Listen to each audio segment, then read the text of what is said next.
Hello again, everyone, and welcome to this segment of One-on-One. I'm Martin Falls, and what a guest we have for you today, Stan Gravois. You've seen Stan in many lights, seen him doing sports, you've seen him at the hospital, you've seen him coaching, teaching. Well, today, we're going to find out everything that makes Stan tick, right here on this episode of One-on-One.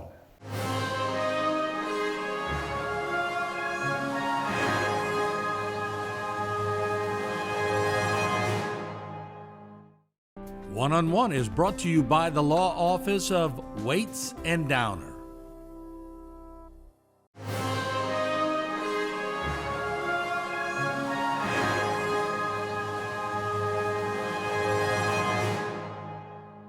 To me, Stan, it was a lot of work ethic too. Those parents were, and I think Coach Marcello let some of them go work on the boats.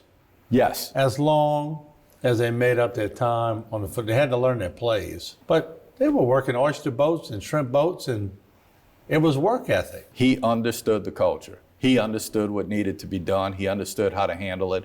At that time, East Houma and the Bayou region came together. The South Terrebonne Bayou region came together, and it was a perfect mix. I mean, can you imagine if Ellender and South Terrebonne played together now, sports? That's what you had. Yeah. The other thing was when I grew up, we came from Montague when I was in elementary school up to Holy Rosary. Now that's going to ring a lot of people. Holy Rosary, yeah, that's when Holy Rosary was open. We came to Holy Rosary. Holy Rosary closed when I was in the 4th grade, and then we went to St. Francis. We and the Thomases from Pontchartrain were the only two families who really went to school in Houma, right? For elementary school. Right.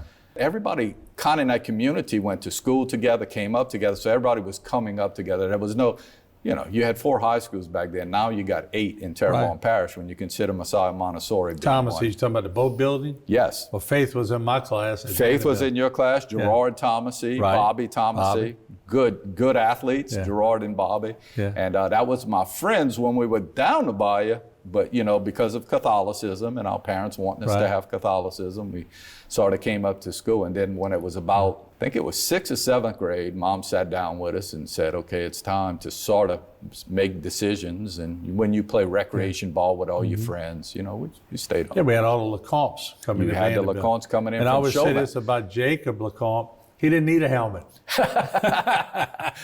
The Lecomtes, they were in Chauvin, and they came from the Chauvin area, and I didn't know very many Lecomtes. Actually, a few of them went to South Terrebonne, and I coached them later, and I got to catch up with all of that. But it's interesting the way everything sort of panned out. But as you grew up in Montague, y'all sort of were brought up tough, not from your parents or whatever, just from the people you hung around with. There was no room for being cowards. You had to grow up tough, didn't you? I would agree with that. I'm not saying I was one of the tough guys, but I would definitely agree with that. And, it was primarily people who were born and raised there. And I'm being stereotypical, but Hebert, LaBeouf, whatever that, the last name, that Boudreaux. And we were sort of Gravois, and Gravois were known from on the river, And when we moved in, we were a little bit of outsiders. Nobody ever gave us a hard time. Again, I could think of no better place in America to grow up than when I was there. But I would agree with that. It gave you talked about me being a little country. It gave you that little bit of country. And that's what I think you talked about sports at South Terrebonne at that time, and maybe even sports at H.L. Bourgeois. I will liken it to H.L. Bourgeois. We had sort of the Houma kids who I would define, I'm throwing a wet blanket on this, but I would define as your skill players. And you had the Bayou region, which were your grunt guys, and you put that together, and you had pretty good athletics out of school, and that's what happened. I remember Brian Mullers on the Jamboree coming to the sideline. His face mask was mangled. And I forget who it was from South Terrebonne that hit him. Brian was going around the end, and we heard the crack. You could hear it all over the stage, but whoever it was, mangled his face mask. Well, I'll tell a quick Richard Curlin story, who is obviously a good friend of mine and I coached with for all those years at South Terrebonne. Richard's from, East Texas. Yeah, right. And he comes in and he's about to move down, and he was going to live in Shreveport. His mother got He'd a been a job. bourgeois. His mother got a job. He was going to live in Shreva until Buddy Marcella found out. Yeah. Then conveniently, he was living in an apartment on the east side of town. And Richard was a terrific athlete. So it was that combination. You know, our friend Bobby Hebert keeps on saying, we had a good team in 1977 at South Lafourche, but we also had a couple of guys from the oil field who came in. That's what happens too. You'll get a couple of those guys who come in who really make it work. And we had a couple of those who were really, really good. I always say the coaches at South Terrebonne were just loyal. I mean, it didn't change over every year. Other schools, I won't mention, changed. Every year I was getting calls from people, hey, I'm the new coach here. I'm the new coach here. And I'm going, what happened to the old one? But at South Terrebonne for years, Buddy Marcella, Richard Curley. It was solid. South Terrebonne opened in 1961 until about 3 years ago. You had Buddy Marcella. Mike Adams filled in a little time. He was kind of a stopgap along the way. Terry Prejean came in and did a good job. As a matter of fact, I was a baseball guy. I went back to coach with Dickie Pierce baseball, and Terry Prejean saw me one day. I was actually with Dickie throwing a baseball, and he says, well, I need you to come coach football. I'm like, I don't know the X's and O's of football. And he says, no, I can just tell. And he liked to mold people. And he did a pretty good job for a little while, but we had the strike in 1990, and that became ugly, and Terry decided to leave. And then you got Richard Curlin, who just sort of takes over. So since 61, you basically had 4 coaches, and that was it. And 2 of them sort of realized they were just there to kind of fill the gap between the next long-term coach. Yeah, and listen, all the assistant coaches were from there. I think a lot of the people there nurture and go into education. So you had a lot of our ex-players who played for us at South Terrebonne who went to Nichols or to LSU or to Southeastern, got their degree in education, and they wanted to come back there because they sort of knew about it. When I finished up there, I think every single person on our staff, except for 2, I'll take it back. Steve Barber and Francis Labatt were graduates of South Terrebonne, you know, and then we had adopted them by then, you know. So, that's kind of the thing. You would come back and that's where you would be. And I don't know of any other school that was like that.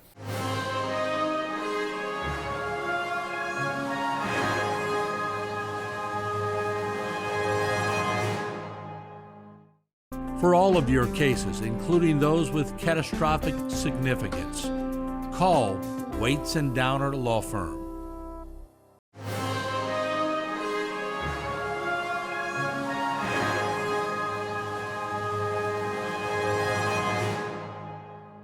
My sister Myrna taught at South Terrebonne for years, so she would ask me to go speak to the class every year.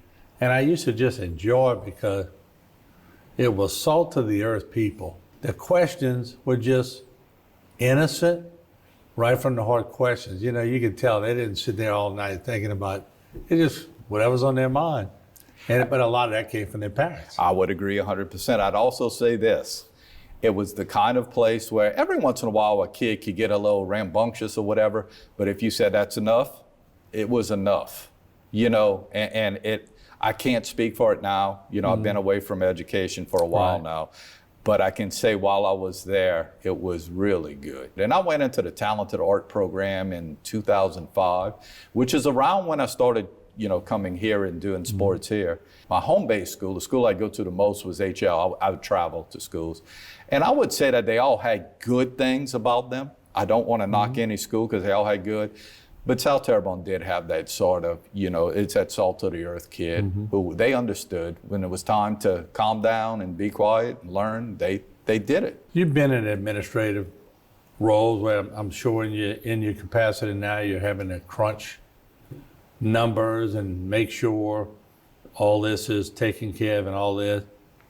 But the left side of your brain, which is doing all the art stuff, is going, you know? Boy, you hit it on the head. You got to balance the art side with the business side, and sometimes your head's going, I got to find some equilibrium. Was that hard for you? Extremely. Yeah. Extremely. I would say this, probably around, so I started in education in 84. somewhere around the late 90s, I was approached by a school board member who said, what kind of degrees do you have? We really need, some interest in administration, being a principal at a school. Not this guy, not me. Well, what do you mean?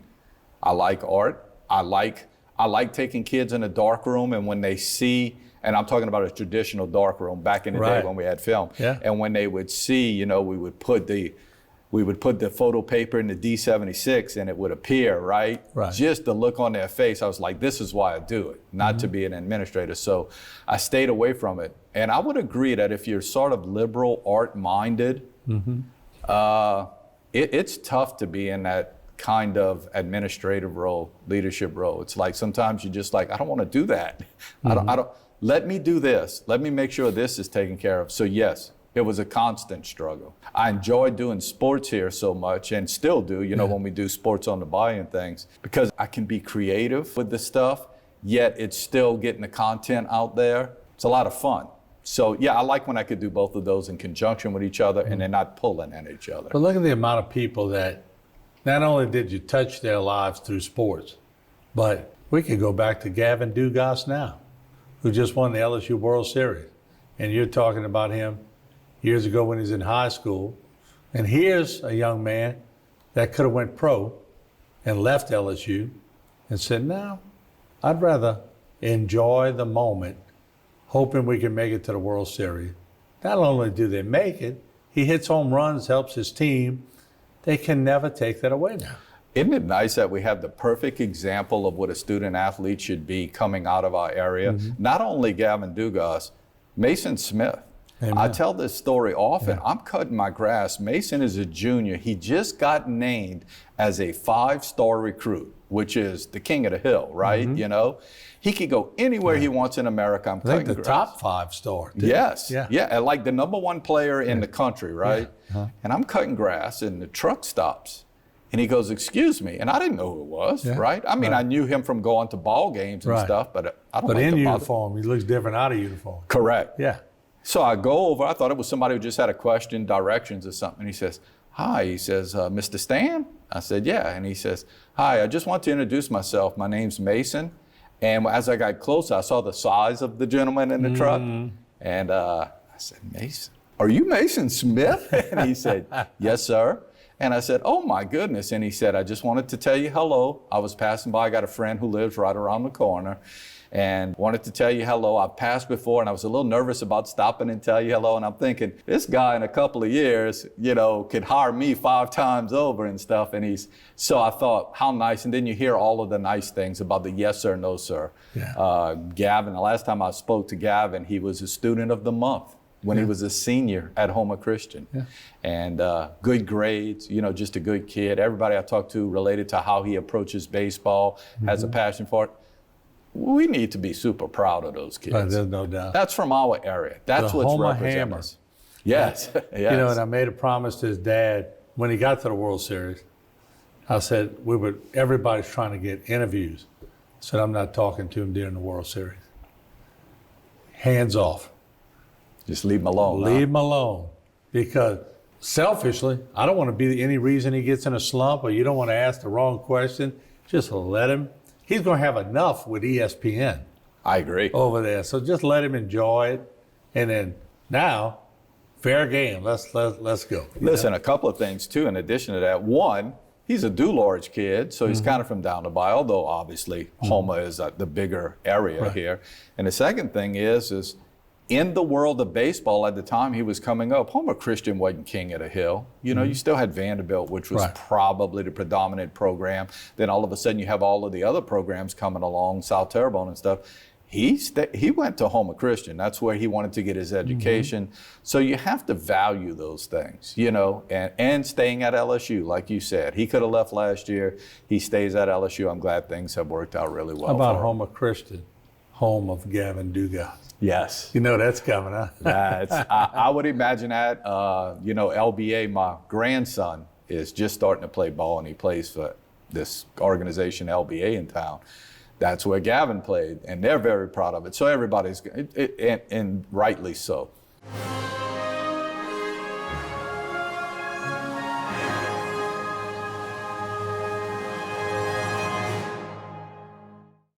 For all of your cases, including those with catastrophic significance, call Waits and Downer Law Firm.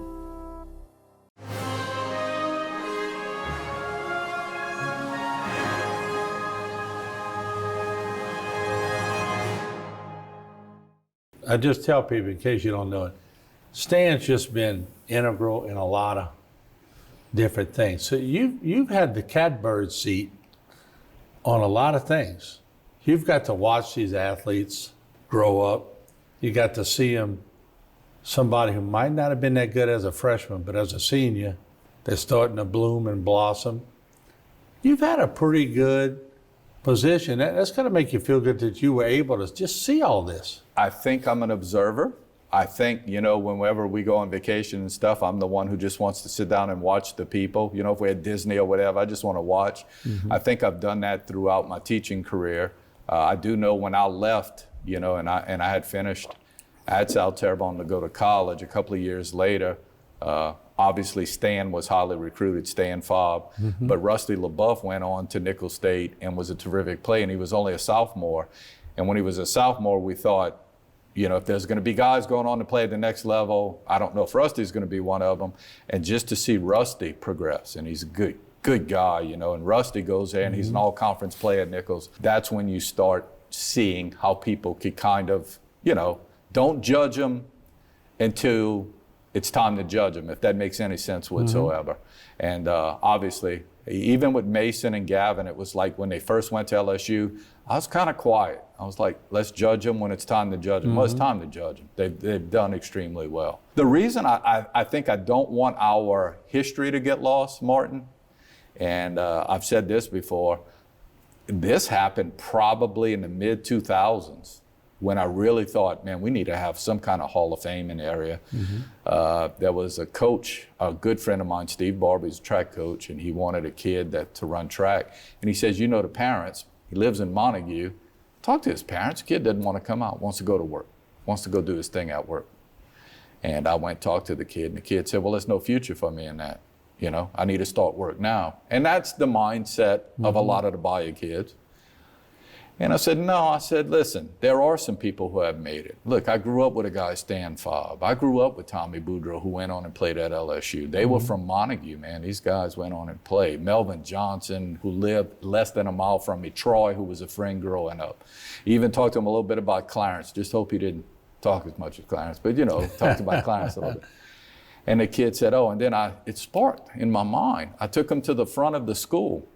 I said, you see that roof way over there? There's a little area in Houma, Burr, called Presqu'île Isle. Right. It was the roof of Frank Lewis. Frank Lewis lived there.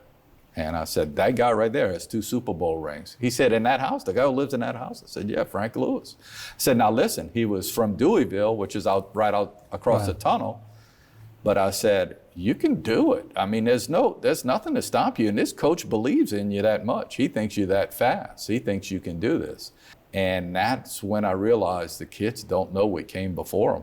Right. They had no idea. And I didn't even know that much about guys like Earl Gross, so I learned along the way too. The one thing, the caveat to that story is that kid never did go up for sports. so it didn't work out. So the public relations doesn't always work. It doesn't always work.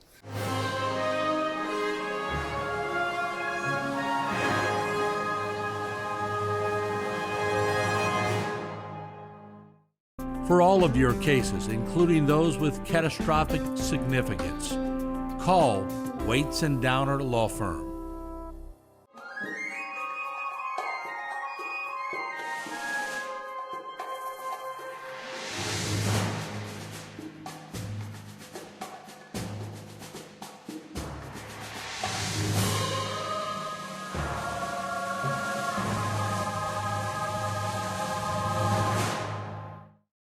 This one-on-one program has been brought to you by the law offices of Waits and Downer.